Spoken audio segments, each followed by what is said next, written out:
Welcome to another In Wheel Time podcast.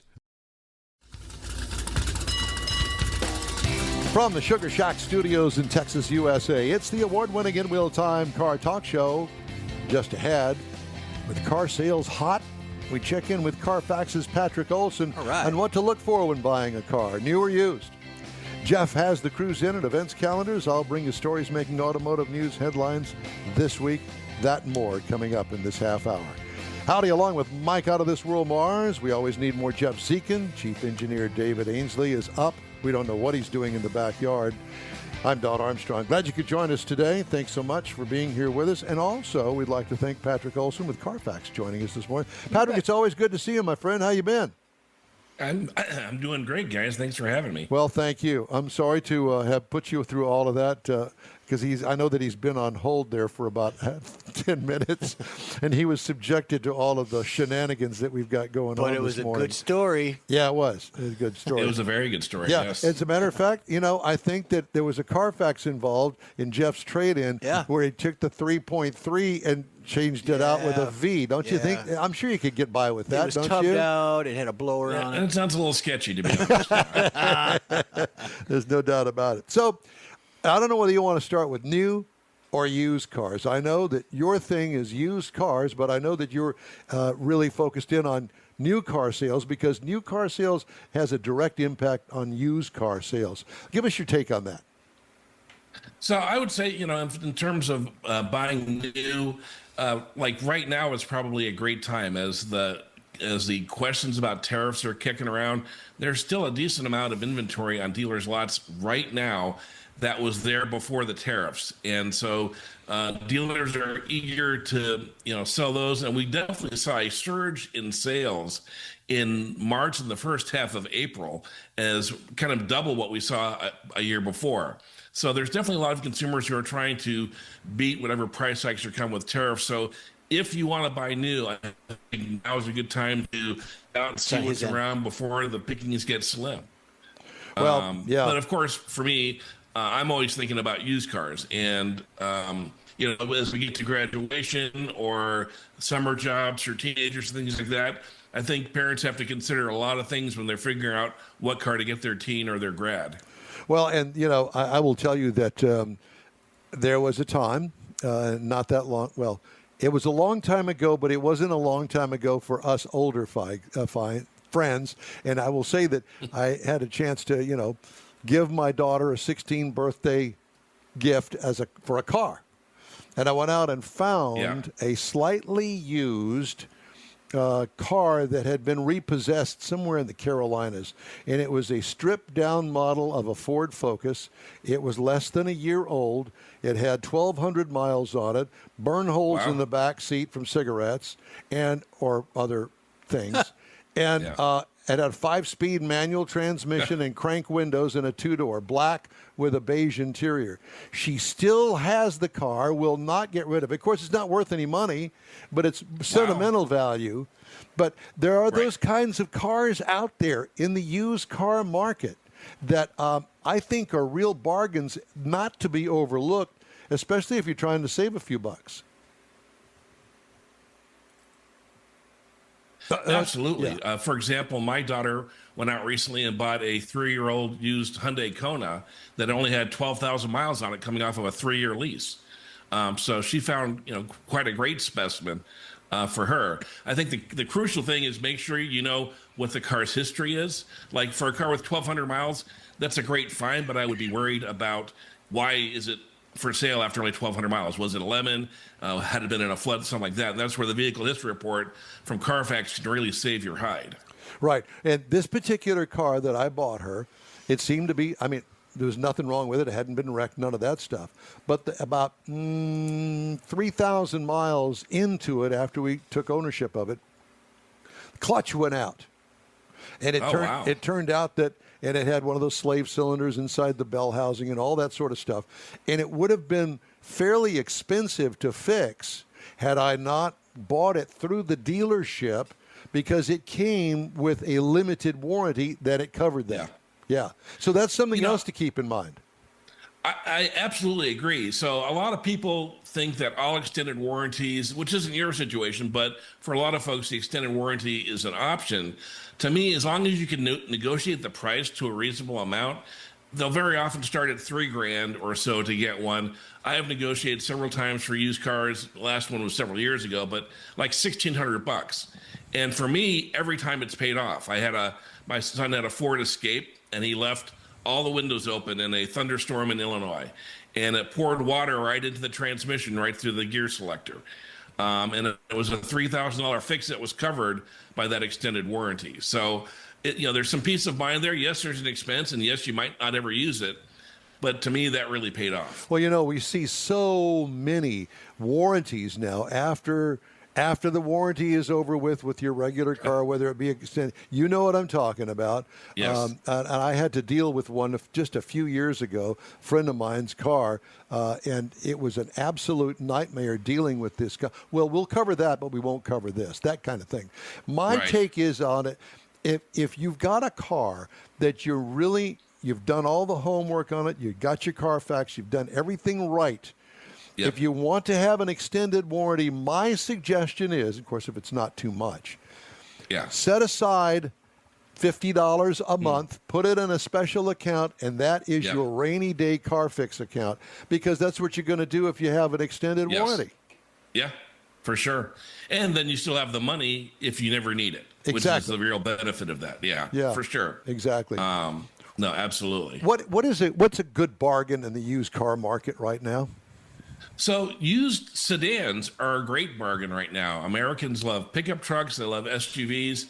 And so there are a lot of used just cars out there that can be had for not a ton of money and with not a ton of mileage on them either. Now, I will say that back in 2021 into 2022, leasing this country took a huge dip. It was tough to get credit.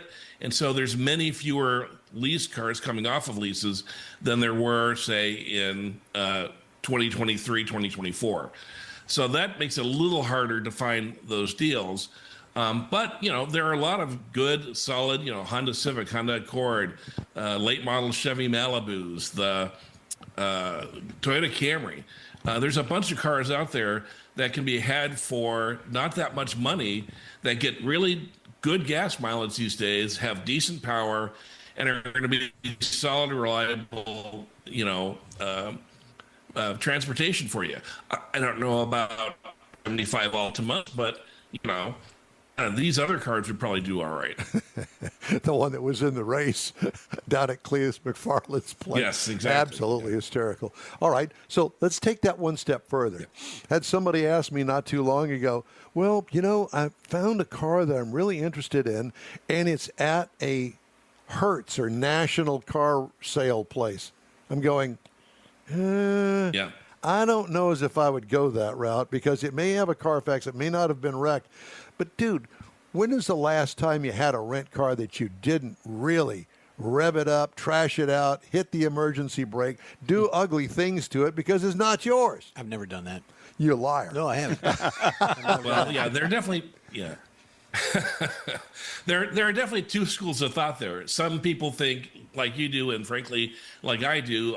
I've seen what, I rent a lot of cars for business, for travel, and I've seen what other drivers can do. Now, that being said, though, the rental car companies have to really work those cars over, and they maintain them, and they keep them going, and they make sure that they're getting all the regular maintenance. So I fall into your camp, but I know there are other people out there who swear by them as a great value just because of that aroma of rental that's on them. Now, I'm going to use that line somewhere. Aroma the rental aroma. That's perfect. There you go. You yeah, just tagged it. We're using that line. I had a rental car. It was an Altima, black Altima, beige seats, nothing special, little 4-cylinder in New Orleans. And a rent car. Get it at the airport, whatever Hertz. It was Hertz. And then a few weeks later, I was in Albuquerque, New Mexico, and I swear to God, I had the same car. I mean, it had the same dirt on it, the same interior. It may have been. The footprints on the ceiling, the whole thing was all the same. So I think the car was following me. I listen. I know a lady that out there at the airport that works for a rental car firm, and she tells me that there are times, especially in weird weather, big holiday events. Well, they'll get a one-way rental to come into Houston. Yes. And it seems to go in times of year and that sort of thing. And so they wind up with too many cars here in Houston, and they've got to get them back to where they were. So they rent these great big haulers. And it's very possible that you could have had the same car. Yeah, and it's two places. Yeah, it's bizarre. You really don't have a real good idea about rentals. Now, let me ask you this. How is the EV used car market? Because people are going, I think I'm going to go EV. Okay. Who don't you know? Well, so I think EVs are actually quite a deal still, although they're getting to be less of a deal. Like every other segment, their prices are going up too. But I think a lot of consumers are treating EVs like they treat their iPhone or their Pixel phone, which is they want the newest with the newest technology and the newest features, and frankly, the longest range. So if you can live in a place where you can charge at home, and I think that's crucial if you have an EV, you got to be able to charge at home. But if you can do that, and you run errands or you go to work in a normal week, a car with 150 to 200 miles of range is going to cost you about $8 a week for all of your transportation compared to what you would pay in gas. So I'm a fan of EVs. They're not for everybody. If you live in a city, if you live in a place where you can't charge it, the national infrastructure for charging is not great. But their prices right now, the used prices, are really pretty good. So as long as it's, to me, not your primary car, the one that, one weekend you got to go to grandma's 5 hours away. But for, day-to-day use, I think they're kind of a steal. So does it make a difference what kind? I mean, does Tesla get more money than, say, for instance, a Hyundai EV? It's really shifting. So Tesla did for the longest time because they were the majority of the market. But Hyundai and Kia have put out a lot of EVs and are selling a lot of EVs right now. Mercedes and Audis have some, but those tend to be very expensive. And on resale, they're not so cheap. Like a used Hyundai Kona EV is really kind of a good bargain these days. Ford's got a fair amount of Mach-E's that are out there. I love driving the Mach-E. I think it's a good-looking car. It's very spacious. So there are some choices out there that used to be only Tesla, but there's a lot of other players that have a lot of other cars in the market now. So if I'm in the used car market, whether it be for my 16-year-old or 18-year-old that's going off to college, or say, for instance, the wife needs a new car. She travels, 20 miles one way to work and back for the most part. What would you say would be a good idea as to what parameters to put in place for yourself? Mileage, range, price, all of those things? Tell us. Well, definitely range. And the beauty of most EVs is they tend to have, if they built in the last 5 years, they tend to have all of the most updated driver assist systems, right? Like blind spot warning, rear cross traffic alert, automatic braking. So, and for me, for young drivers, I'm not necessarily sure I would get them an EV unless they were really well trained in how to charge it and knew where to get more charging. But that blind spot warning has been shown in studies to be the most helpful tool to drivers. And for new drivers, that rear cross traffic alert that stops them from running into a post or running into a car in the parking lot at the grocery store, hugely helpful. So those are the things I would look for. Patrick, what kind of resources do you have at Carfax.com? So if you go to Carfax.com, we can tell you the best SUV, the best sedan. We can tell you the best EV. We can tell you the cheapest cars are out there. We even have articles and rankings on best cars for tall drivers, best cars for short drivers. So there's a lot of stuff. If you go to Carfax.com/research, on that page, it'll show you every ranking we have, and you can figure out what's going to be the right car for you. And then, of course, when you go to our listings, you get a free Carfax report with every used car listing. So you don't have to worry if the dealer's going to give it to you or not. It's right there free on the site. Patrick, it's always great to talk to you. Thanks so much for joining us today. Have a great summer. Let's catch up again this fall. All right, sounds good, guys. Thanks so much. Thank Thank you. you, Patrick. Coming up, Jeff has the cruise in and events calendars, and we're going to get to Mr. Mars' car review, the Ford GT Mustang. Oh. I'll have the stories making automotive news headlines. Stay with us. The award-winning in-wheel time car talk show continues after this quick break. The Tailpipes and Tacos Christmas Edition 2025 happens Saturday, December 13th from 8 to 11 a.m., and you'll want to be a part of it. Tailpipes and Tacos is the cruise-in everyone wants to attend, and the Christmas edition is extra special. Donate an unwrapped new toy and help yourself to a free Loopy Tortilla breakfast taco. There'll be adult beverages available for purchase, too. And don't forget your ride. Just cruise in and you're automatically registered to compete for one of 3 famous Chili Pepper trophies: Best Hot Rod, Best Classic, and Best Modern Classic. Tailpipes and Tacos Christmas Edition will be held Saturday, December 13th, 8 to 11 a.m. at the Loopy Tortilla Tex-Mex, located at 703 West Grand Parkway, just south of the Katy Freeway in Katy. Oh, and don't forget to bring the kids. There'll be special trophies and goodie bags for them, too. It's the Tailpipes and Tacos Christmas Edition 25, Saturday, December 13th, 8 to 11 a.m. at the Loopy Tortilla Tex-Mex at 703 West Grand Parkway in Katy. Bring a toy, get a free breakfast taco, and enjoy the camaraderie. In real time will be there, too. Time to fire up those engines and pay tribute to the folks who make freedom possible. Bastrop's own Heroes in Hot Rods is rolling in for Veterans Day weekend. Friday night, downtown cruise. Saturday, 400 of the coolest rides in Texas. Proceeds help veterans, shelters, food pantries, and scholarships. Sponsored by Craig's Jewelry. November 7th and 8th, Main Street, Bastrop. Don't miss it. Ow! Lone Star Street Rod Association State Run, our next remote broadcast gathering, so be sure and join us from Granbury, Texas, 9 to noon on Saturday. Mr. Mars wanted to push it to 10 to 1, and I'm going, we've been promoting 9 to noon. I think we need to stick with that because next month at this time, dude, it gets hot up there. It gets hot at 7 o'clock in the morning. And you know what? If we do our homework, we'll have some guests already in place, ready to go at 9 o'clock. I think we're going to be good. We'll be fine. Is that okay? Yeah, no, I to me it makes sense in so many ways. It just guests. He's worried about the guests. And you know what? We've got enough BS between the three of us that if we don't have a guest right there, Don't right forget David. then, David's full of BS. well, there's 4 of us. Hot then. air then, You're yeah. exactly right. So that's going to be Saturday, June 14th, 9 to noon, right here on your favorite streaming and podcast source, the In Wheel Time Car Talk Show. Thanks for joining us this morning. Let's get to this hour's car review. We're a little bit late doing that. Mr. Mars has the GT Ford Mustang that he wants to talk to us about. And I really do. Now, this is the 7th generation of the Ford Mustang, so it's been around a while. It's got some new sheet metal lines on it, but this is the Mustang GT Premium. That's good looking, brother. Yeah, it is.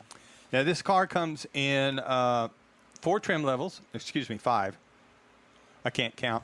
5 trim levels, with the GT Premium being the top of the line, just short of the new this year Dark Horse. That's really kind of more of a track car. Now, this car is assembled in Flat Rock, Michigan. All right. It is the 2024 GT Coupe Premium is the trim level that we're working with, and for some reason, your government calls it a subcompact car, which it does say it will seat 4. I want to point out It's a 4-seat sports car. Let's just leave it at that. Sports car that only weighs 3,800 pounds, so it's nice and light. Front seat, I want to point out, legroom 44.5 inches. Rear seat legroom 29.0 inches. Legroom, rear seat. Put the little ones back there.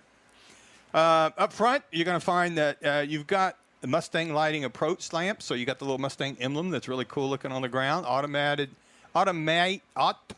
LED headlamps, LED lights. We got the sequential tail lights. That's something that I've always loved about the Mustang. Mine's got that. sequential.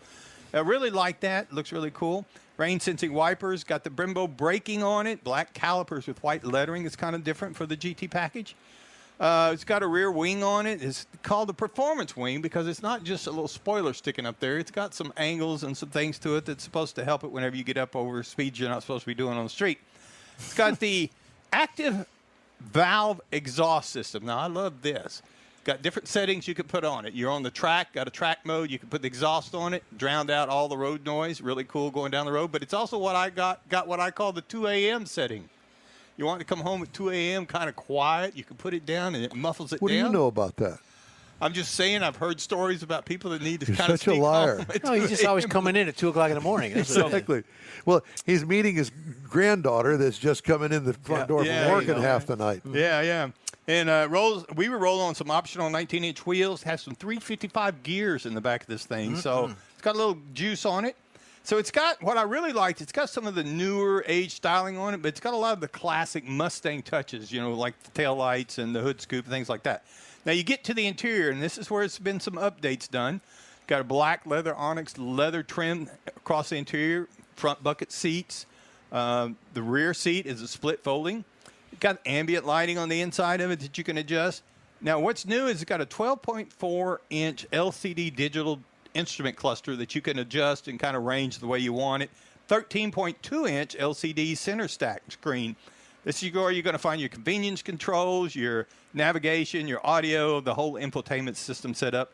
It also has a wireless charger down at the bottom of that stack, and it's kind of vented, but for mine, it made my phone hot, and it would actually shut down for some reason. Kind of weird on the way that worked. Got paddle shifters, 12-speaker B&O audio system, and it handles the Ford Sync 4 is what is the infotainment system. And I thought it was a little slow reacting, so I could literally crank the car up, back out, and be headed down the road before it cycles up and brings up all the things that I want to mess with on it that I'm supposed to set. I want to go back to the B&O sound system. Isn't it the B&O Railroad? Yeah. Used to be a B&O Railroad. Yeah, but you got Not to that. pass go. Yeah. Go ahead. Up under the hood, 5.0-liter V8. Now, this is the engine they've had in it for several years, different variations. This one has 480 horsepower. Dang. At 7,150 RPM. Now, it also has 486 pound-feet of torque at 7,200 RPM. So you got to wind it up, and when you get up, it's all up there in that upper power band. We had the 10-speed automatic behind it. Now, the EPA says you should be looking for about 16 miles to the gallon city, 24 on the highway, and 19 combined. I drove this vehicle 446.5 miles, and I averaged 18.6 miles per gallon in it, and I was quite happy with that, considering you're a lead foot. Well, it becomes very obvious with the lightweight and high horsepower why you see so many of these out on the road driven by younger people. It's easy to get into it. It really is. So the styling. The throttle is what he's talking about. Yeah. I say I like the styling on it. It does create some vision issues, a few little blind spots whenever you get to the pillars, particularly on the fastback model. And you can, if you're low riding in it, if you're being cool and low riding, it's definitely there.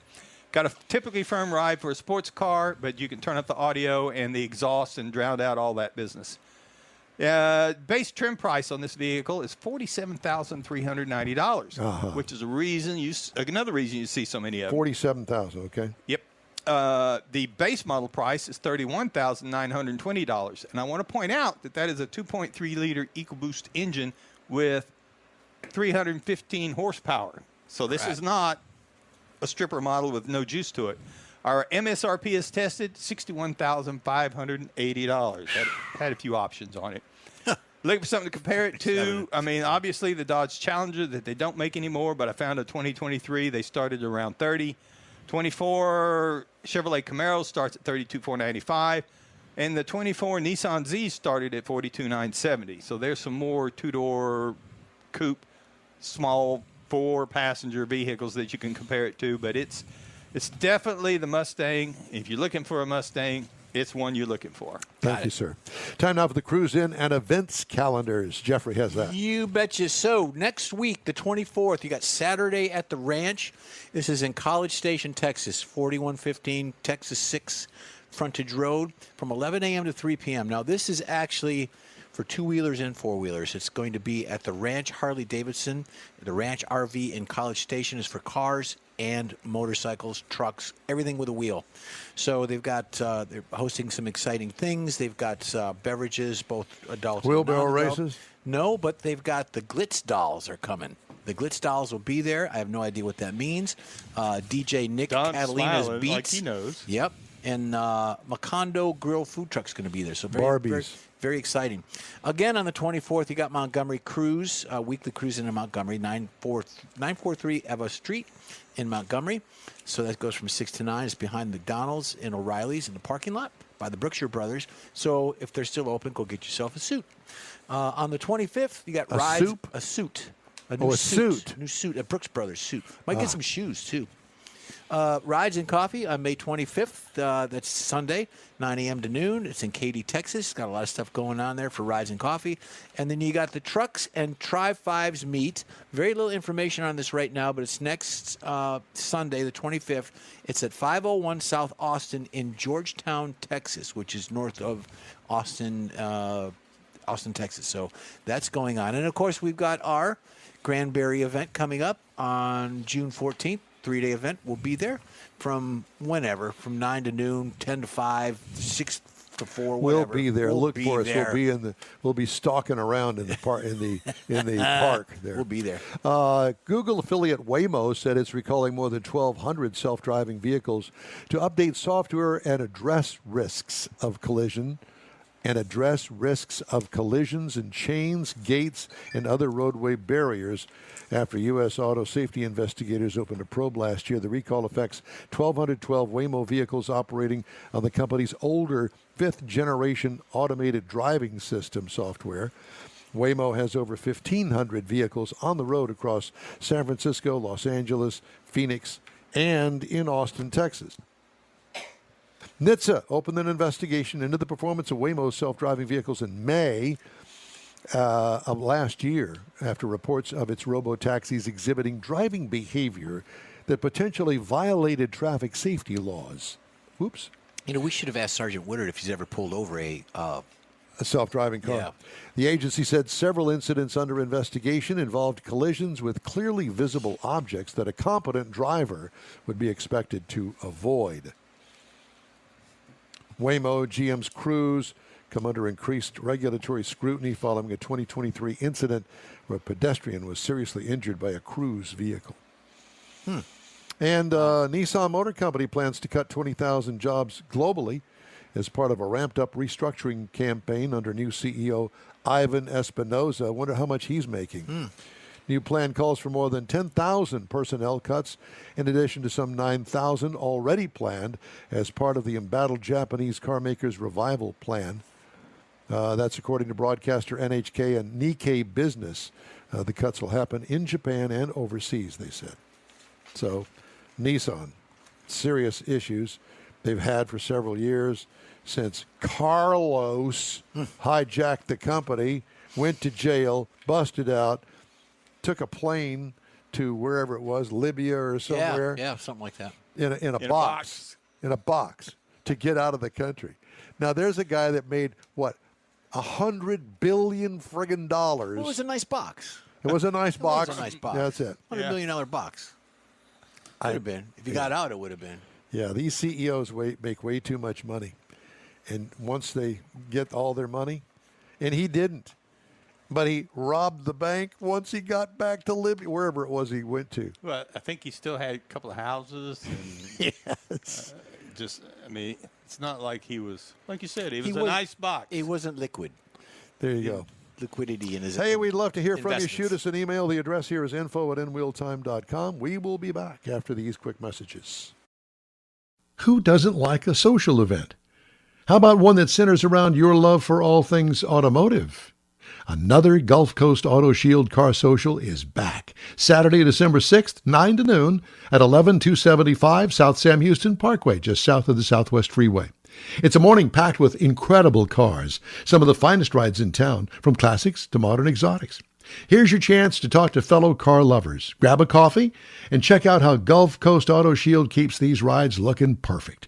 Meet the team. Take a look around the shop to see firsthand how Gulf Coast Auto Shield gets the most of the look you're trying to create. In Will Time will be there with their live car talk show. You might just be one of the guests. Don't miss this free, fun, and fast-paced car gathering of fellow car lovers and their rides. Saturday, December 6th at Gulf Coast Auto Shield, 11275 South Sam Houston Parkway. Bring your car, bring your friends, and bring your love for all things automotive. We'll see you then.